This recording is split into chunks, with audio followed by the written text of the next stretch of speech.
Good morning. My name is Deborah Hawkins, and I'm a Virginia licensed marriage and family therapist.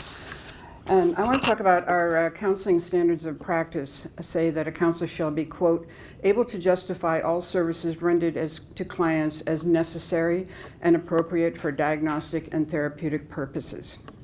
The APA determined in 1973, which is 45 years ago, that homosexuality is not to be classified as a mental disorder.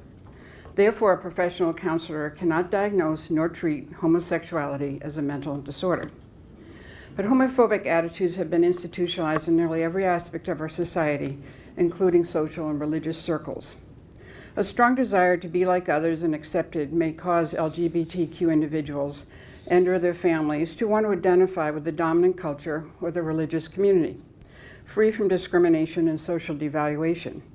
As a group, LGBTQ children experience unique stressors and developmental challenges. They develop depression, anxiety, substance abuse, and suicidality at higher rates than those in the general population. So there's an important role for counseling with this population dealing with homophobic stigma. But professional counselors must practice to an accepted standard of care. We're encouraged to use evidence-based treatments, peer-reviewed treatments that rely on methods proven to be safe and effective, with the goal of improving the quality of life, relieving symptoms, and boosting a sense of well-being. Evidence-based treatments for children, for example, might be cognitive behavioral therapy, family therapy, play therapies. Conversion therapy is not evidence-based.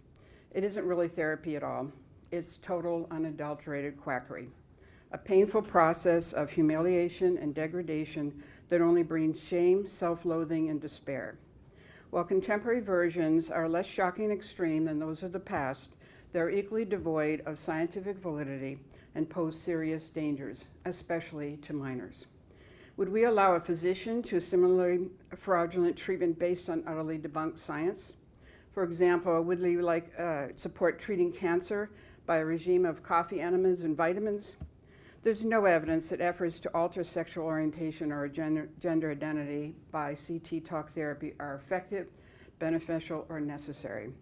And since CT interventions carry the risk of significant harm, they're contraindicated. Additionally, our standards say that counselors, quote, the bounds of their competence based on their education, training, supervised experience, and appropriate professional experience. There's no Virginia-accredited college, university, or continuing ed course that teaches or provides intern supervision on conversion therapy. Therefore, a counselor cannot legitimately be competent in CT. To summarize, conversion therapy is 1, unethical as it doesn't meet a standard of care.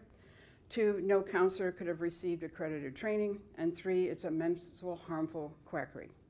Government cannot free people from stigma. However, you can combat stigma by banning the use of CT by licensed professionals. Thank you.